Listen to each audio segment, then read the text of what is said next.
Guys, কেমন আছিস তোমরা সবাই? আমাদের বহু আকাঙ্ক্ষিত দার্জিলিং ট্রিপ ফাইনালি হলো। আর আমাদের ম্যানেজারের একটাই ডিমান্ড ছিল, যে কোনো প্রকারে এসআরকে পোজের এই একটা রিল সে বানাবেই বানাবে। এটার জন্য কত প্ল্যানিং, কত প্লটিং, কত কিছু হলো।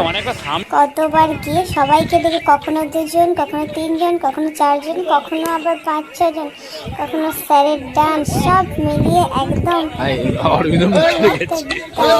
এনজয়েবল মোমেন্ট কেটেছে।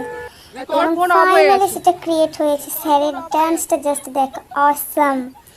এবং ফাইনালি এই ভিডিওটা সব জায়গায় ভিডিও করার পর ফাইনালি ভিডিওটা যখন হলো, তখন তো এসে সবাই দেখছে একদম মেজাজ খুশ। চা বাগানের ভিডিওটাতে কি বলবো, অসম্ভব সুন্দর ছিল।